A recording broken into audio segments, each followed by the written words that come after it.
का फैसला आया, फिर मुसलमान बौखलाया।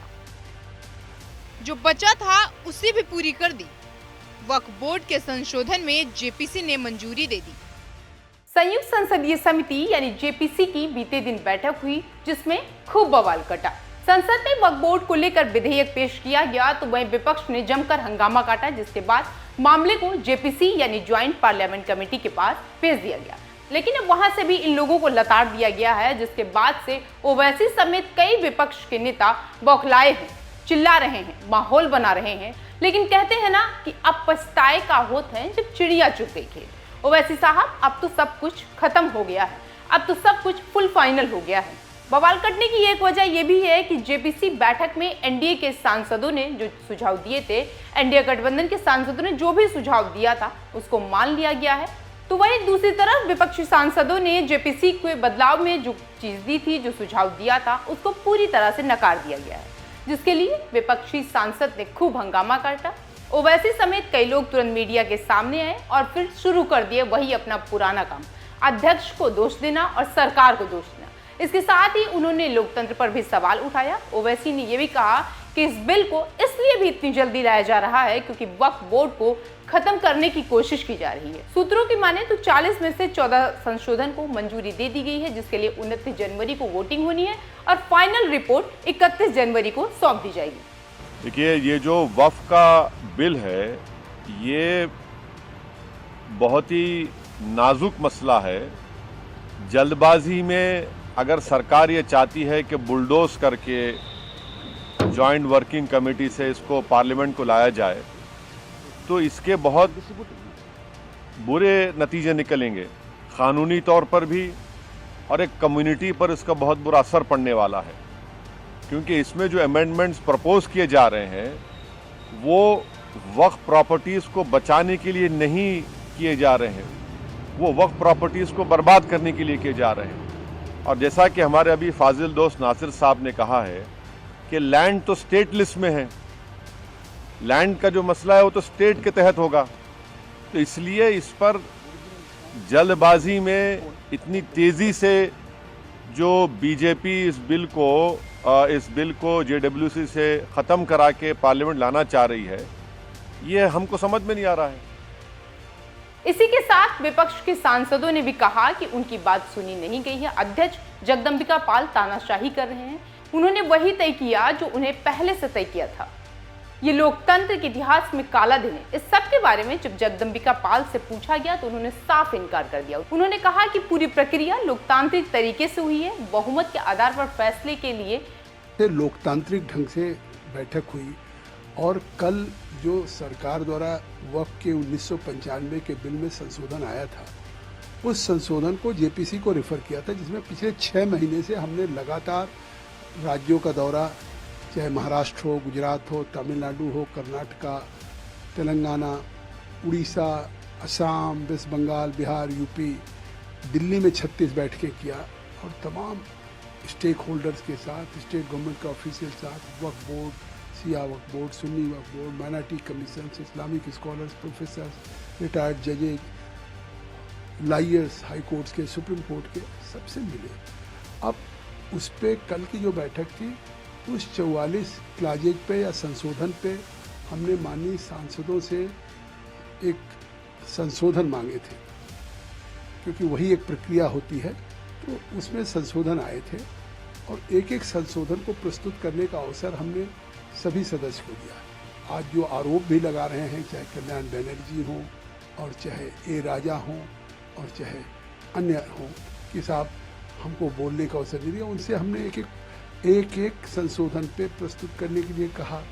फिर जब संशोधन पे अगर सहमति नहीं होती है सदस्यों में, तब उस पर वोटिंग होती है। ये प्रक्रिया है और उनके एक एक प्रस्ताव पे हमने वोटिंग कराई संशोधन पे, और जिसमें वोटिंग पे रिकॉर्ड किया है उसकी फोटोग्राफी है कि उनके संशोधन के प्रस्ताव पे उन्हें 10 मत मिले उनके पक्ष में और 16 उनके खिलाफ गए। तो आखिर कोई पार्लियामेंट के अंदर हो या पार्लियामेंट की कमेटी स्टैंडिंग हो या जॉइंट पार्लियामेंट्री कमेटी हो, तो किसी भी मत विभाजन के वोट से ही तय होगा, बहुमत के आधार पर ही कोई अडॉप्ट होता है संशोधन या विधेयक पारित होता है। और जो हमारे भारतीय जनता पार्टी या एनडीए के सदस्यों ने जो संशोधन प्रस्तुत किए थे, उन्होंने 14 क्लॉजेज में किए थे, लगभग 25 संशोधन किए थे। वो पारित हुआ इसलिए कि उसके पक्ष में 16 संसद सदस्यों ने वोट दिया और विपक्ष में इन्होंने 10 वोट दिया। तो जब उनके भी प्रस्ताव पे इन्होंने मतदान में भाग लिया और उसके खिलाफ वोट किया उनके प्रस्ताव, तो पूरी प्रक्रिया पारदर्शी ढंग से, लोकतांत्रिक ढंग से हुई और उसमें सभी क्लॉजेज पे चाहे किसी पक्ष के सांसद रहे हों उन पे हमने वोटिंग कराए और जो परिणाम आए उसको हमने हर बार क्लॉज बाई क्लॉज घोषित करता में गया और सबको हमारे सेक्रेटरी ने रिकॉर्ड किया है। और अब जो हमारा अमेंडेड जो संशोधन हुआ है उसको हमने फिर से बिल को लेजिस्लेटिव डिपार्टमेंट को भेजा है, क्योंकि मान लिया 44 संशोधन लेके आए थे, अब उसमें भी संशोधन कुछ स्वीकार हो गए हैं। तो अब वो एक रिवाइज बिल आज शाम को प्रस्तुत होगा। कल फिर दिल्ली में हमारी एडॉप्शन की बैठक होगी अंतिम, जिसमें हम इस बिल को भी, जो अमेंडेड बिल हमारा प्रस्तुत होगा उसको जॉइंट पार्लियामेंट्री कमेटी के संसद सदस्यों के समक्ष प्रस्तुत करूँगा और उसको फिर अडॉप्ट करेंगे। और उसके बाद उसके साथ जो हमारी जेपीसी की रिपोर्ट है लगभग 500 पेज की, उस रिपोर्ट को भी हम प्रस्तुत करेंगे, उसको भी अडॉप्ट किया जाएगा। उस एडॉप्शन के बाद फिर हम स्पीकर साहब से आग्रह करेंगे कि हम अपनी रिपोर्ट को प्रस्तुत करना चाहते हैं। जो समझने वाली सहमति मिली, तो अब जो अमेंडेड बिल रहेगा उसमें कितने क्लॉज होंगे? क्या यही 44 क्लॉज होंगे या एक आम भाषा में कैसे? नहीं, यही 44 क्लॉज होगी। उस 44 क्लॉज में चाहे उनके तरफ से या किसी की तरफ से उस क्लॉज में जो क्लॉज आया था उसमें संशोधन दिया था। अब अगर कोई संशोधन देते तो क्लॉज वही रहता।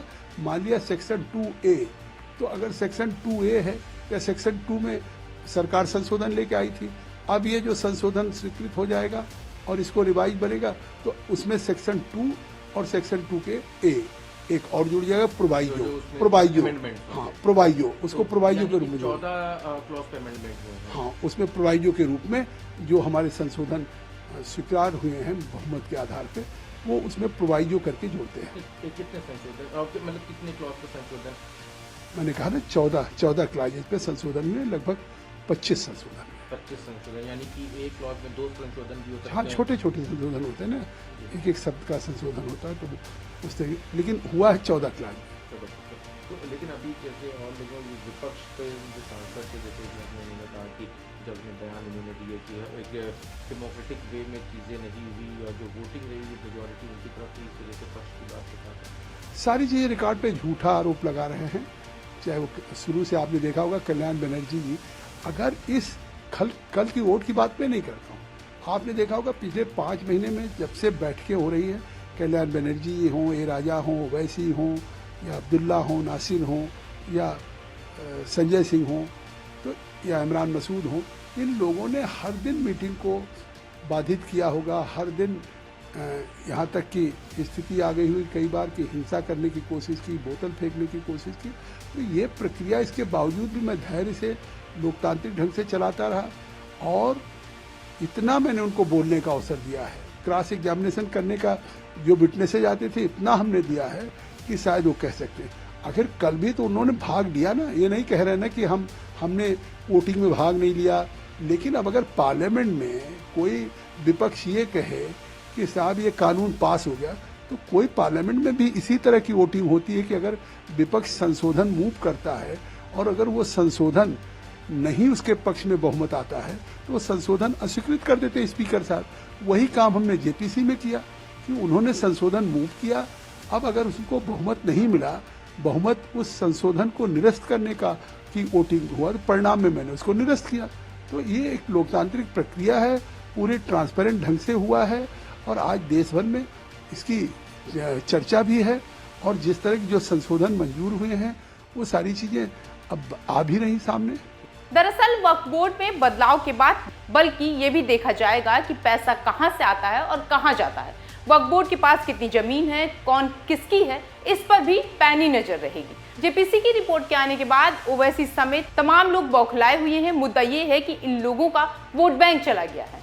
वो वोट चला जाएगा जिन लोगों को इन्होंने गुमराह कर रखा है। फिलहाल इस खबर में इतना ही। इस मुद्दे पर हम नजर बनाए हुए हैं, आगे जो कुछ भी होगा हम आप तक पहुंचाते रहेंगे।